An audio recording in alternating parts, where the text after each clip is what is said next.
Hello there and welcome back to another review. So going to be mixing things up a little bit here today. Long before Johnny Depp and Disney made pirate movies sort of a big thing in around 2003 time, in the 90s, film director Renny Harlin and star Geena Davis had their go as sort of a pirates swashbuckling adventure movie with Cutthroat Island made back in 1995.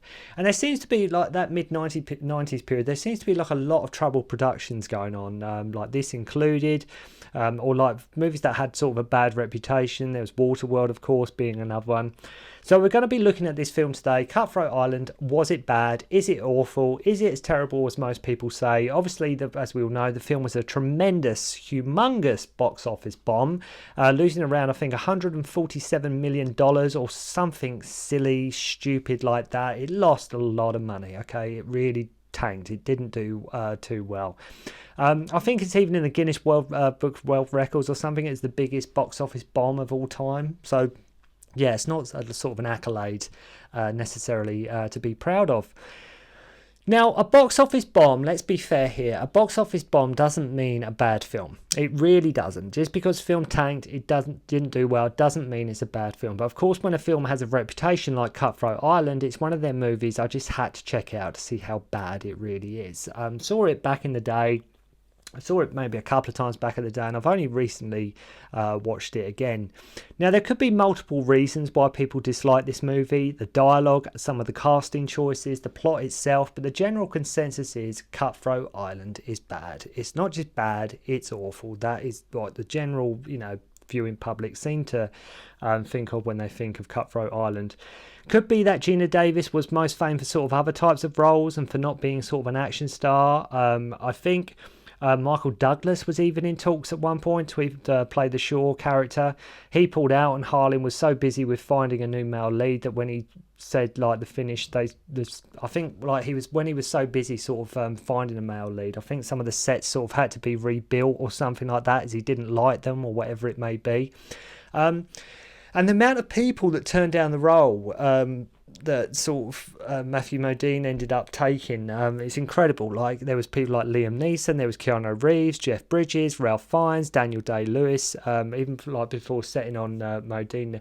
Now, this time when this come out, I was about 9 or 10, right? I was about 9 or 10 when this come out, and I had no idea who the hell Matthew Modine was. I had no idea who he was at all. So I was sort of like, yeah, Geena Davis, know her from Beetlejuice and films like The Fly and Fletch.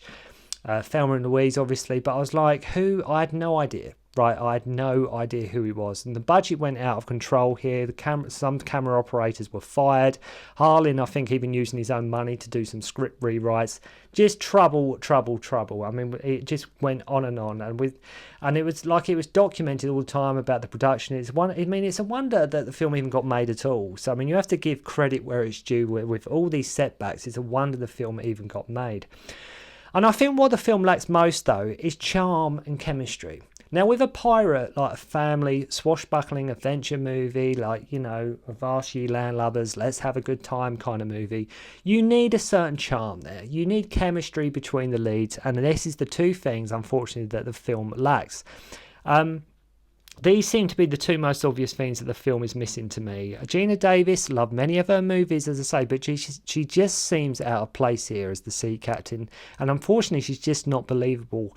I think where this film was meant to be sort of a comeback of sorts for that pirate-themed action-adventure yarn, the film is largely by the numbers and a very, very straightforward by-the-numbers plot. Frank Langella here, as our villain, does the best with what he's given, but he's just as a villain, he's not threatening enough. But the film, to its credit, it does look great. There's some great action in the movie, as you would expect, with a lot of the stars, particularly Davis, doing a lot of her own stunts. I think it was just one of them movies that got made that no one really wanted. It was one of them movies like, they put time and effort into this movie, but they made it, but nobody really wanted it. There was no market for it. And as I say, despite all the thrills, action, great locations, etc., no one really seems to be enjoying themselves all that much in the movie either.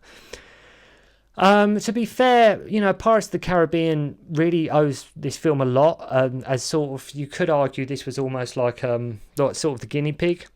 like sort of what not to do when making a pirate adventure movie. No, it was one of them. I think it was very ambitious for what they were trying to do, but unfortunately for the most part it just fails on like in every single level and every single aspect. So we catch up with Morgan Adams, Geena Davis's character, who goes on to rescue her father from the evil pirate Dog, or Dog, however you want to say it. Have to love how it is daylight when she's on the horse, then when she rows like to this boat, it is now turned to nighttime. And anybody remember playing the Super Nintendo game of the movie, by the way? Was anybody out there lucky enough to have the Super Nintendo Cutthroat Island? If you do, let me know. What was it like when you got a SNES of Cutthroat Island? Wonder how many kids got that for Christmas. So she saves her father and takes him to this nearby cove. Another thing is the cinematography and the music all work great. It's got a nice like sort of rip-roaring theme playing through it. The cinematography is fine. And it's not all bad. I don't want you to think this film is like... It's a bit like sort of Waterworld. I think this is probably a bit worse than Waterworld. But it's one of them movies like... I know it's got a bad rep, but there are still redeeming things about it. Granted, not many, but there are things where it's sort of not all bad. I think like I say, the cast, and I don't mean just Davis, I mean everybody, is sort of not up for it. They just don't seem to be really sort of fully invested here. So after her father is dying and he's like, take my ship, the Morning Star, and find my brother, like Mordecai, all about these pieces of a map. Well, it is a pirate movie. What do you expect? Of course, it's going to be a map about treasure. We knew that was coming. Then we meet William Shaw, who is like a swindler at this ball, and he's like at one point he's sort of half turning this woman on with his medical knowledge that he says he like they're sort of dancing together, and he's telling her like this, trying to sort of charm her with his medical knowledge or something like that, but she's sort of getting turned on by what he's sort of saying. And it turns out like he's sort of been stealing the jewellery of the guests. So Morgan now has her father's piece of the map, her uncle has the other piece, and Dog has the last piece. So after they dock at this port, they need someone to translate the map as it is written in Latin. It just so happens they find Shaw, who can translate Latin. And why is it that they, like in these movies, they always keep the actors' teeth so white? I understand actors like really want to take care of their teeth and they want them really bright, blinging white. But like, especially in a movie like this, couldn't they have just tainted them a little bit so it just seemed a bit more believable? Not like he's got like an electric toothbrush with some like super deluxe like toothpaste on it or anything like that, but they're like super white. They just shine so much because he's like covered in sweat and dirt. It just makes them look even more clean. So for some reason he tells her, like Geena Davis in Latin, that he wants to wash her feet. Okay, right. So Shaw is now a prisoner, and at the auction to free him, Morgan gets recognised. Cue a chase of them evading their pursuers as she is like a wanted pirate. And there's quite an awesome shot here where Morgan sort of rolls out of a window to land on the horse and carriage below. And as action scenes go, it really isn't that bad at all. Renny Harlin, as you would come to, he can handle his action, no problem, Renny Harlin. So like the action scene here on like this carriage with the horse and everything, it's quite cool. You get explosions, you name it. So she shows him this map in the carriage with a very dodgy background and some terrible like testicle and sort of vagina jokes thrown in for good measure. Again, the dialogue, it's like, yeah, okay, so why are we talking about like sort of subtle testicle and like vagina jokes? But anyway, they both learn the writing on the map is backwards. The British are just rotten, like scallywags. With one of them is called Trotter.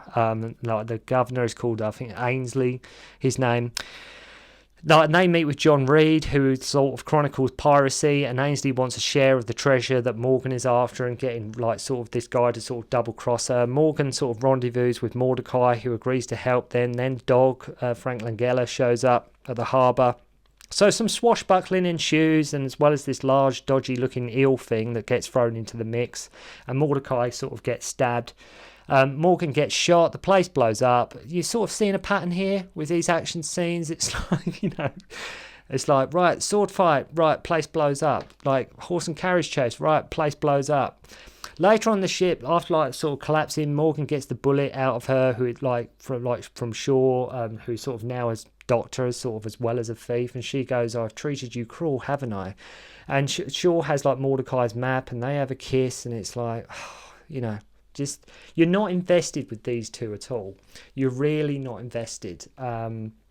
It's just such a shame that and again, it's not Matthew Modine or Geena Davis's fault at all. It's just, I do not know what it is, but there's something off about the whole movie. I know I've mentioned loads of like the plot or the dialogue, whatever it may be, but it's all them things. But there's also just something odd in the air in this movie. So there's just something weird about this movie.